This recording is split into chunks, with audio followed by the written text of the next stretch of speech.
That's a terrible angle. It's a terrible angle. I don't know what I was thinking. Yeah, so I've been doing some thinking. Hi! So can it go there? It can. I think what I'm gonna have her do is I'm gonna have her come out here. That's what I should do. I should get like a, I don't know if there's a mount that would work for this. That'd be so much cleaner. I like that shot a lot more too. Thank you so much. Yeah. So, it's been a minute.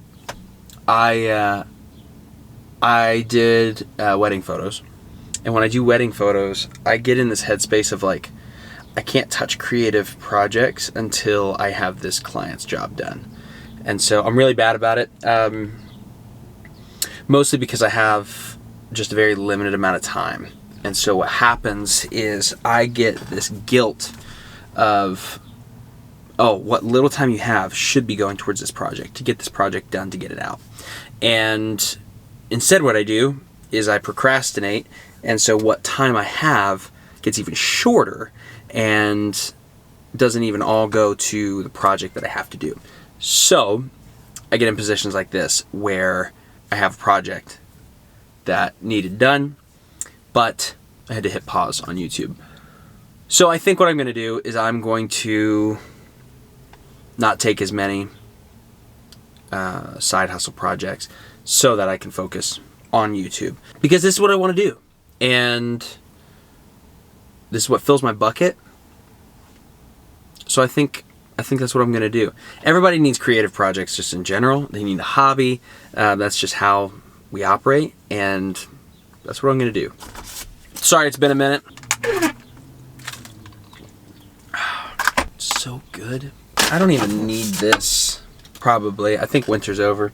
Updates to the channel. So this channel has kind of been a mismatch, hodgepodge of multiple different things. I have ministry videos on here, videos that are to help people that are creatives like me, and then client videos for wedding films. And so what I'm going to do is I'm going to focus on this side of things, helping other creatives in church circles do church creative work. I've shot quite a few and I've scrapped them. I get in my head about what I'm doing,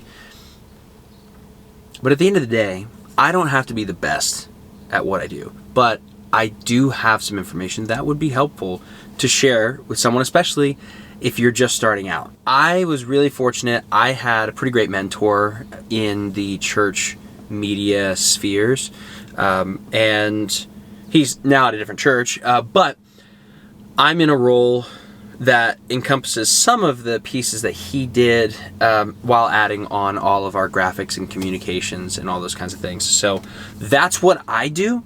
And as I've been in this role, I've discovered a lot of things that I think can improve, not just with our church, but the church as a whole. And so there are other communicators that do a better job, looking at the Brady Shearers, the Ryland Russells of the world. They have a very specific following, very strong thoughts and opinions, and they do a great job of what they do.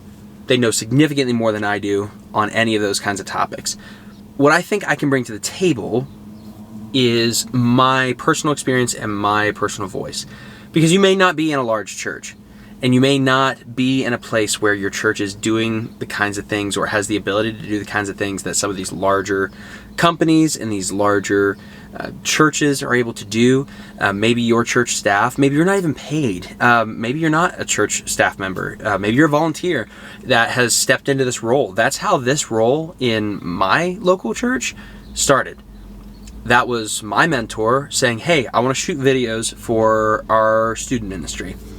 He was given the green light to do that, and he started bringing his camera around, and he shot videos, and they started as pretty comedic, early digital age of youth media, of student ministry, comedic announcements and promotion videos, and those I absolutely loved.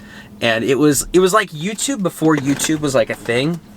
And so I think that's why I have kind of made that pivot towards YouTube. It's that sense of humor that I have. It's that voice that I also have, but I think YouTube as a whole is something that more creatives should capitalize on. I heard a quote, don't remember who it was, but they said, if you aren't ashamed of your early work, of your first work, you've launched too late. And for me, I've been in a place of waiting. Like, oh, I got to learn this thing and then I can start. Oh, I need to have this camera and then I can start. And maybe you're in the same place, but I'm here to tell you right now, it sounds ridiculous, but it's just like in high school. They tell you high school isn't everything. They say once you graduate, things change and it doesn't feel the same. You're not going to see those same friends anymore. Like, things change. And you hear that, and at least for me, I didn't believe it. I was like, yeah, that's how it was for you, but that's not going to be the case for me. So many times I've heard other creators, both in the church world and not, that have said, you know, just go do it. I watched a ton of a channel called Film Riot. They have some phenomenal work. They've been doing it forever. And they kind of said the same thing. You have a phone. You have a camera in your pocket that this device, the camera, especially if you look at like, for an iPhone, like the cinematic mode, you have a device, you have something that you can use to make your films, to make your videos, to actually just go out and do it. And for me, I heard that and I was like, yeah, but, and I didn't listen to it. And time again, I've been in these positions where, oh, I could do it better than that, but I don't. And it's that risking of failure that I've always been afraid to do. That's where I'm at. I'm risking failure. For the first time in my life, I'm doing something that will probably fail, knowing that going in. I think it's really easy to put yourself in a position of, I'm going to learn everything I can so that I don't fail when I launch. And taking all that time. Oh, there's my wife. I got to go inside. Hold that thought. 29, 30, 34, 37, 39, 41, 43. 10 is a lot for tablecloths and like centerpieces. It's expensive stuff. Good thing I didn't get my nails done when I was supposed to. Yeah. They're like black. Mm-hmm. Yeah. Okay. Well, I know you got to get back out there. Yeah, she's not here yet, but... Okay. Well, I'll leave you your fries. Ooh. Look at that. Did you see that timing? No editing required. Those are not my fries. Yeah, they are. No, Also, my transition game was so strong that during that year in review thing, I used the auto detect where the scene cuts were.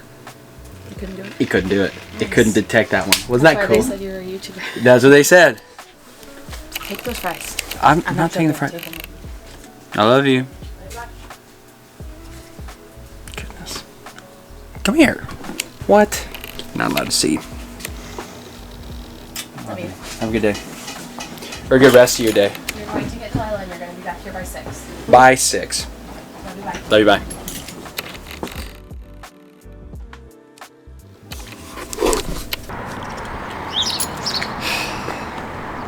I brought the fries. You ever just realize that, like, life is crazy? Like, you just never know what's going to happen next. And that's how I feel. I feel like this is a good way to capture what life looks like currently. And not just that, obviously, my ministry journey, but yeah, I think this is important. I think this is going to be good. So, yeah, feel free to stick around and do some creative things. And some lame things, but like mostly the creative ones. Thanks for being here. The channel's going to be a little bit different. It's definitely going to be more ministry. I mean, it's basically going to be all ministry, but I give you look at what my life looks like too, and life of my family growing up. My daughter is a year old now. Don't get me started on that. Yeah, I don't know. I think it's gonna be good. So I'm gonna head back to the office. I have an Easter graphic that I need to finalize today. Easter's right around the corner. It's the 31st here soon. We do a Good Friday experience, and I'll take you behind the scenes on some of the stuff we're doing there. All the setup, everything. I'm just gonna capture my ministry journey. And so it's not all gonna be tutorials. I'm gonna show you as I go, but hopefully this is helpful for you. Hopefully this can be an encouragement to you, and ultimately we can glorify God with everything that we do. So let's continue to be creative. If you know a church creative, maybe you're not a church creative yourself, but you know one, encourage them. Let them know they're doing a great job. They need that. At least I do. But I'm a big words of affirmation person, so it's also part of that. Alrighty. Back to the office. Got a lot of stuff I gotta get done. Alright. We're good. Still a little bright. I wonder how much I'll be able to darken that. It's okay if it's too dark or too bright. I don't really care all that much, but it's more just like a stylistic preference. I think it's a little bit darker and moodier. I mean, the lighting right now outside, it's just perfect. Overcast, a little gloomy, but like not in a bad way. Yeah, so I don't know where everybody is.